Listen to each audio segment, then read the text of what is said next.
Oi, gente, estamos aqui para mais um podcast Subjetivamente, o nosso podcast aqui do CAPSI, e não poderíamos falar de um tema diferente nesse mês de maio. Hoje nós abordaremos o tema esquizofrenia. Hoje, nossa convidada especial é a Rosane Romanha, uma psicóloga já formada há 32 anos, com especialização em saúde da família em terapias cognitivas e mestrado em educação. Ela atua já há 28 anos na Unisul como professora e hoje vai comentar com a gente, vai conversar conosco sobre esse tema tão importante. De início, a gente já quer te agradecer, né, por ter aceito esse desafio. Também agradeço pelo convite, apesar de eu ficar muito nervosa com essas coisas. Primeira vez num podcast. É um prazer sempre grande para falar desse tema, de uma doença que tem uma complexidade imensa, que ainda hoje é considerado o câncer da psiquiatria, tamanho é, né, o grau de morbidade com que ela afeta as pessoas. Nós estamos falando de um transtorno mental dentro do grupo dos transtornos psicóticos, né? Hoje se fala do espectro da esquizofrenia, então é um grupo onde tem esquizofrenia e outros transtornos psicóticos. Nós estamos falando de uma condição clínica que ainda hoje, com todas as pesquisas, toda a evolução da ciência, ainda se conhece muito pouco. Se conhece muito, mas ainda muito pouco na medida em que ainda não se tem um tratamento que elimine 100% os sintomas. Ainda não se conhece uma causa única que dê conta de explicar né, o transtorno em si. Nós estamos falando, né, de uma condição clínica que é o que mais custo dá para a saúde pública, é o que mais afeta as famílias, né? Então, quanto mais se fala, quanto mais se pensa, quanto mais se estuda a respeito, melhor, né? Para se tentar desvendar todos os mistérios que compõem a esquizofrenia. Uhum. Sim, é um estudo muito amplo, né? É. Uhum. E o que a gente poderia trazer como causa? Como qualquer transtorno mental, né, quando a gente fala de transtornos mentais, e a esquizofrenia não vai longe disso, nós temos que falar de causas multifatoriais, são doenças multifatoriais, né? Em relação à esquizofrenia, há quem diga que ela é uma doença do cérebro, atualmente, né, tem vários estudos mostrando e confirmando que realmente ela é uma doença cerebral. Há quem diga que ela é uma doença afetada por uma alteração de neurotransmissores, né, por um fator bioquímico. Há quem diga que ela pode ser uma doença causada por eventos psicológicos, por estresse excessivo. Há quem diga ainda que a cidade grande, né, pode servir como ponto de partida para a evolução dos sintomas. Há quem diga que o uso de drogas pode servir de gatilho, né? Ela tem uma base genética bastante importante. Quando a gente vai avaliar os pacientes com esquizofrenia, a gente sempre encontra alguém, na sua grande maioria, a gente sempre encontra alguém com histórico de esquizofrenia ou de outro transtorno mental na família, então já tem uma predisposição bem forte para isso. E aí outros eventos estressores traumáticos, uso de droga, enfim, acaba servindo de gatilho, né, para disparar os sintomas. Uhum. E como é que funcionaria o curso da esquizofrenia na pessoa? Quando a gente fala de curso de uma doença, a gente tem que entender o começo, o meio Uhum. e, em alguns quadros, ou, né, algumas condições clínicas, o fim, o que não é a esquizofrenia, né? Ah, Nós temos na esquizofrenia três fases: Uhum. uma fase prodrômica, uma fase ativa e uma fase residual. O que acontece na fase prodrômica, que é o início, né? Os estudos ainda recentes mostram que ela é uma doença que afeta as pessoas muito cedo, principalmente os homens, né? Afeta muito cedo os homens entre 14 e 25 anos, as mulheres um pouco mais tarde, entre 25, 35, 35, 39 anos. Então, ela começa muito cedo, já lá na adolescência, essa fase prodrômica vai se instalando muito lentamente. Então, a pessoa, ela vai mudando seus hábitos, ela vai mudando o discurso. Se era uma criança muito brincalhona, ela pode, de repente, embotar, né? Ficar mais retraída, ficar mais introspectiva. Ela começa a ter dificuldades de aprendizagem. Uhum. O discurso, às vezes, começa a modificar. Às vezes Uhum. ele pode ficar mais elaborado. De repente, ela começa a defender uma causa mais estranha, né? Por exemplo, em Tubarão, vamos defender as baleias em Tubarão. Não temos baleia, Uhum. mas, né? Às vezes a vestimenta, o comportamento começa a mudar. Só que isso é tudo muito lento. E aí o que acontece? Como está numa fase de transição, as pessoas às vezes confundem uma fase prodrômica com uma mudança no desenvolvimento da pessoa. Ah, é Uhum. da idade. Uhum. Só que daí nada é feito. O que acontece? Ela sai dessa fase prodrômica e ela entra numa fase ativa, que é quando acontece o que as pessoas costumam falar de surto, Uhum. né? Que é a fase ativa dos sintomas, onde toda a sintomatologia ela se manifesta de uma forma bastante exacerbada, né? Então daí é nesse momento que se começa né, o tratamento no sentido de estabilizar esses sintomas, aí é onde a pessoa sai dessa fase ativa e entra numa fase residual, Uhum. que é quando os sintomas eles estabilizam, né? O que não significa que a pessoa vai ficar com a sintomatologia toda Uhum. estabilizada, Uhum. porque o curso, e isso é um grande mistério, que, né, não se consegue ter muito claro o que acontece, porque se nós tivermos 10 portadores de esquizofrenia aqui, os 10 vão ter cursos diferentes. Então, pode ter aquele que teve uma fase prodrômica muito curto, já fez a fase ativa, e essa fase ativa demorou muito. Outros demorou menos.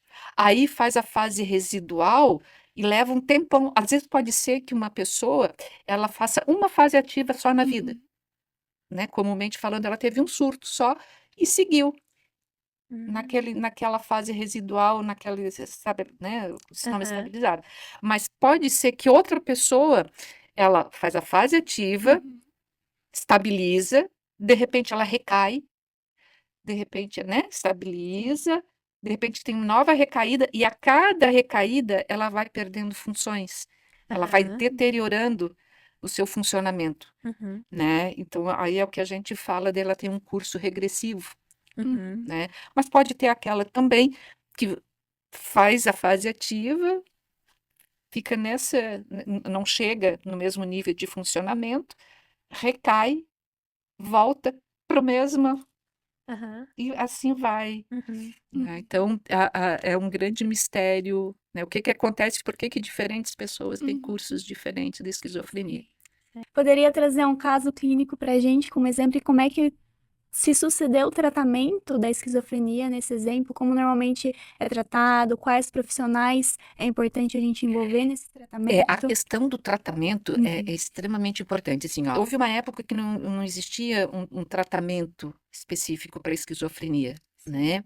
A primeira medicação para o tratamento medicamentoso da esquizofrenia, ela chegou aqui no país em 1950, né? Então, considerando a história da Lembrou. humanidade, a história da loucura, entre aspas, isso é muito recente, né? E até o que nós temos hoje como tratamento 1950, isso nós temos uns 70 anos, e recentemente que teve uma evolução melhor. Mas quando a pessoa ela faz a fase ativa, hoje em dia a gente já consegue reconhecer como uma doença. A Uhum. pessoa tem uma patologia e ela precisa ser tratada. Uhum. Porque antes, como não se entendia aonde é que está o sintoma, a pessoa tinha alucinações, delírios, ela não dizia coisa com coisa. Então, primeiro se procurava outras alternativas que não a médica, Sim. né? Que não a médica psicológica, né? Então, atualmente, essa realidade mudou. Hoje se consegue perceber que aquela pessoa que está tendo alucinações, que ela está vendo ou ouvindo coisas que só ela escuta, que ela está tendo ideias delirantes, né? Que ela acredita em coisas que só ela acredita, né? Enfim, que isso pode ser uma doença. E daí já se procura pelo tratamento, né? E a melhor opção de tratamento ainda é a associação terapêutica, né? A Uhum. terapia medicamentosa, mais as abordagens psicossociais. E aí a psicologia entra nessas Uhum. abordagens psicossociais, que daí tem nas abordagens psicossociais a psicoterapia, a psicoterapia de grupo, as oficinas terapêuticas, Uhum. o atendimento à família, atividades de psicoeducação. Então, quando a pessoa ela tem um bom tratamento medicamentoso Uhum.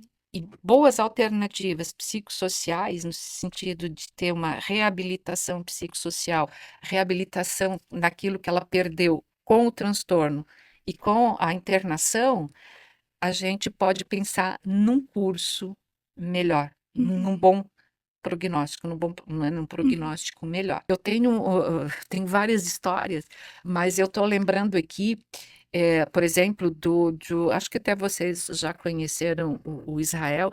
Eu conheci ele aos 14 anos, desde a primeira crise que ele teve, né? E ele estava muito, muito, muito psicótico. Ele tinha ideias de matar, ele tinha delírios persecutórios, de repente ele queria, ele dizia que ele era enviado de Deus, que ele era santo. Ele chegou a pedir para a mãe fazer uma roupa de santo para ele, que ele queria sair na rua para fazer pregação. E ele, a história dele, a fase prodrômica dele começou muito cedo, né? Eu lembro dele me contar, e estou falando nele porque ele autoriza eu Uhum. contar a Ele história escreve, dele. ele tem um livro, Sim. né? Ele escreveu um livro, é um caso clínico, né? A universidade quase toda conhece a história dele, porque ele teve, né, um curso, aquilo que a gente chama de um bom prognóstico, Uhum. na medida que ele foi recuperando as funções. E o principal dele, por que que eu gosto de exemplos dele? Porque ele hoje, ele reconhece quando ele está recaindo. Porque assim, o que que acontece com os sintomas psicóticos no geral? E daí a gente não está falando só da esquizofrenia, né?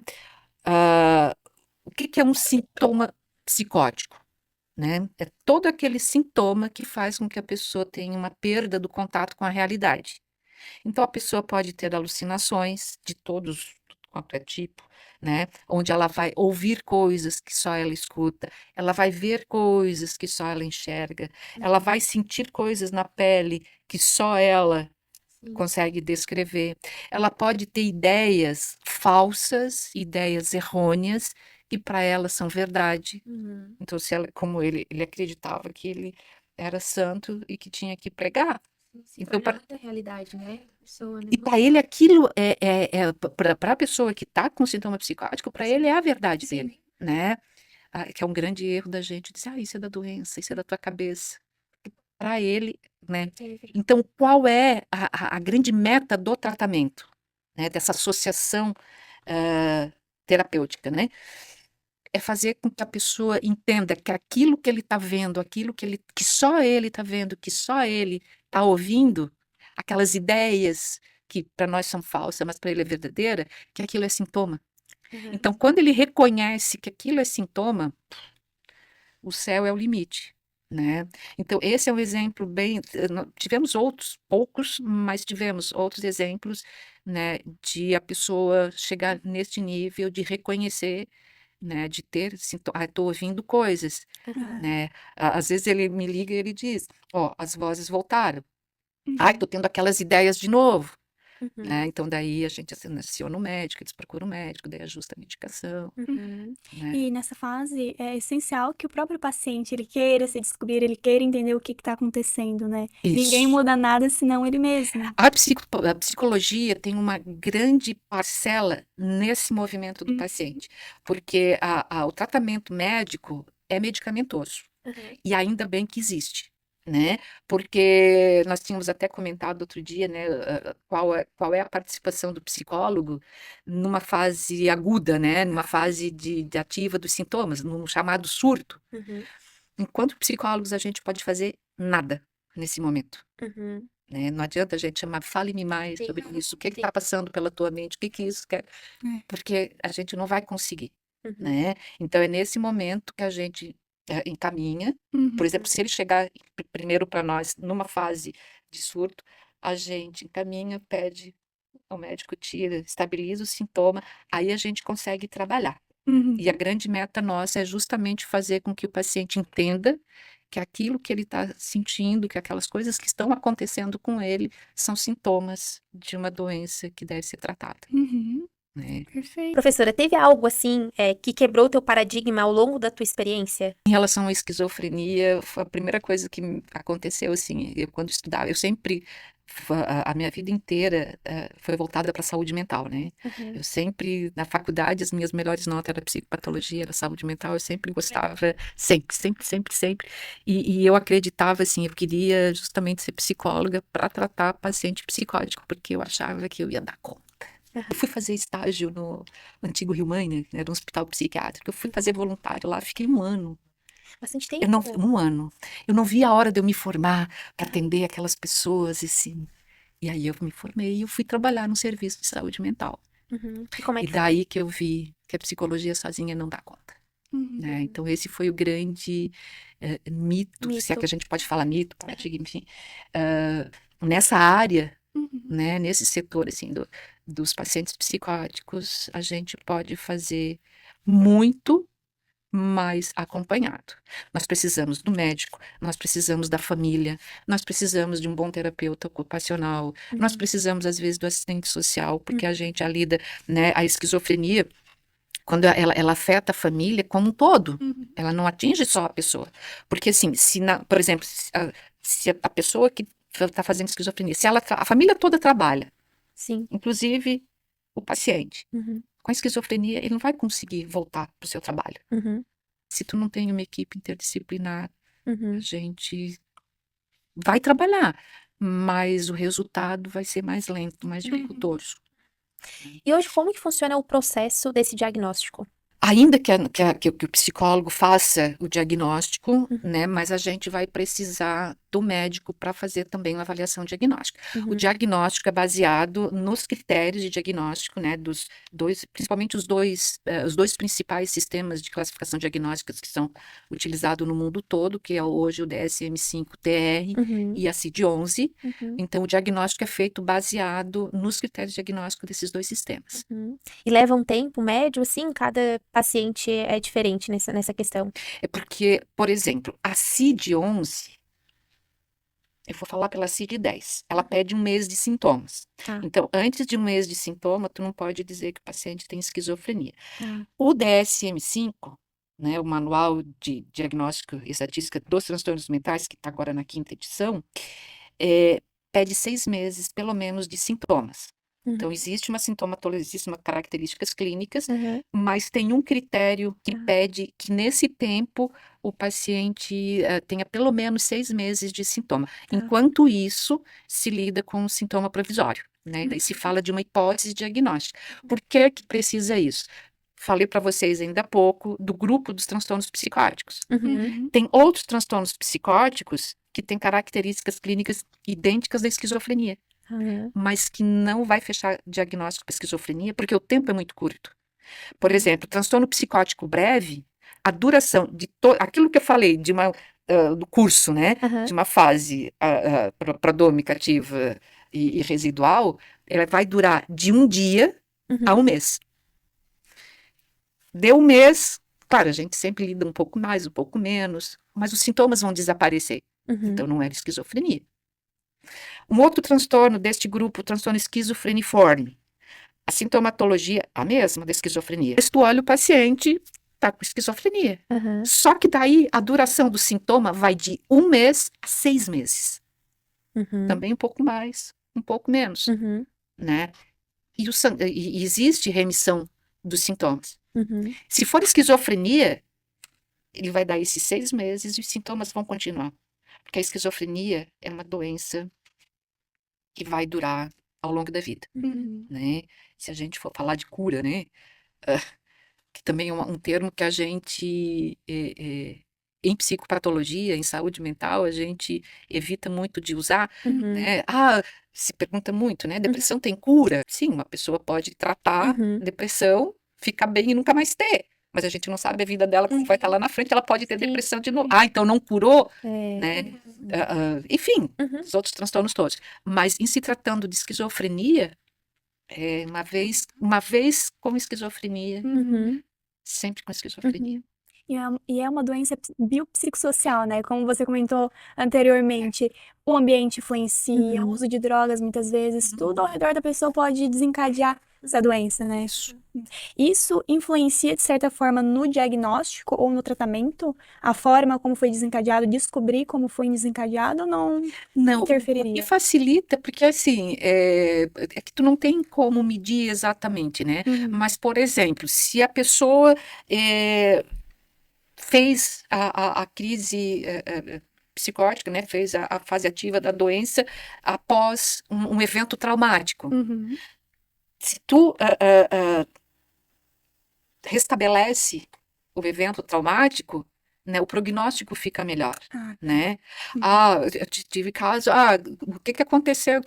Eu vi o meu marido com outra na cama, depois daquilo ali, então daí, ok, então a gente tem um elemento a mais para trabalhar, Uhum. Aham. né? Só que tem aqueles casos que a vida tá muito boa, tá tudo muito tranquilo, tudo muito Uhum. 100% e ainda assim ela faz o transtorno. Então, Uhum. até tu identificar assim o que foi, Uhum. mas não interfere porque o Ah. tratamento vai ser o mesmo, tanto Uhum. para aqueles que tu sabe, que tu encontra uma razão específica para ter desencadeado, Uhum. como aqueles que tu fica, o que deu? Uma vida tão boa, né? Uhum. Uma condição tão tranquila, Uhum. né? Para a gente finalizar, a gente gostaria de ter indicações de profissionais, de autores, o que a professora nos indicaria para a gente que tem essa vontade de ter um pouquinho mais de conhecimento nessa área? Eu sempre gostei e gosto muito dos trabalhos do Paulo Dalgala Rondo, Uhum. né? Ele escreve bastante sobre psicopatologia. Em se tratando de esquizofrenia, nós temos duas personalidades aqui, dois grandes estudiosos aqui no país, que é o Itiro Shirakawa Uhum. e o Mário Louzan Neto. Louzan Neto, Uhum. Os livros deles também eles escrevem bastante, eles pesquisam bastante com esquizofrenia. Uhum. Em Porto Alegre tem o Paulo Abreu, que também estuda bastante esquizofrenia. Em Campinas, eu acho que é Campinas, lá na Unicamp, tem a doutora Elisa, eu não vou saber o sobrenome dela, mas tem várias personalidades estudiosas aqui no Brasil que se pesquisar pelo nome deles vai aparecer bastante coisa. Fora isso, quem quiser ter uma compreensão melhor, assim, é importante a gente entender bastante do diagnóstico, Uhum. para a gente não confundir, porque isso é uma preocupação muito grande que a gente tem de taxar de esquizofrenia qualquer comportamento mais estranho, qualquer discurso mais Uhum. desagregado, qualquer Uhum. coisa Uhum. mais estranha, mais bizarra de taxar como esquizofrenia. Uhum. Então, a sugestão que eu dou é estudem antes de determinar se a pessoa tem ou não, Uhum. Ótimo. E né? você tem algum conselho para os futuros psicólogos que estão se formando, aqueles que buscam talvez seguir nesse mesmo caminho que você, com tratamentos a psicoses? Tens algum conselho para dar para eles? Como que eles devem se preparar para esse mundo? Conselho exatamente, eu não teria, mas eu diria assim, sejam bem-vindos. Porque é uma área que pouco se dedica, Uhum. né? É uma área fantástica, é uma área fantástica. É bem assim, aquela coisa do mistério, né? O que tem por trás, o que tem na mente humana que faz com que a pessoa se comporte daquele jeito, que ela fale coisas as coisas que ela fala, que tenha, né, apresente aquela sintomatologia, o que que acontece na mente dessa pessoa. Então é uma área muito fantástica que a gente ainda está precisando de bons profissionais, pessoas que É isso queiram vir. Então mesmo. sejam muito bem-vindos à saúde mental. Muito bem, Obrigada, muito bem. perfeito. E para finalizar, a gente preparou uma lembrança singela, né? Vai ficar marcado. Eita! Tem uma cor diferente. Bem chamativo.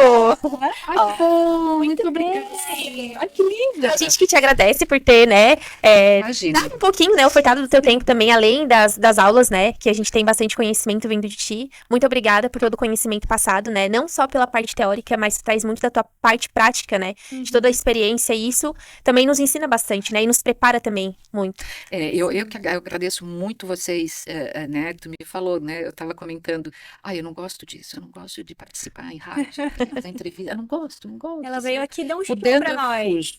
Mas eu vim dela, perguntou, e por que tu veio? Eu disse, eu vim pela esquizofrenia.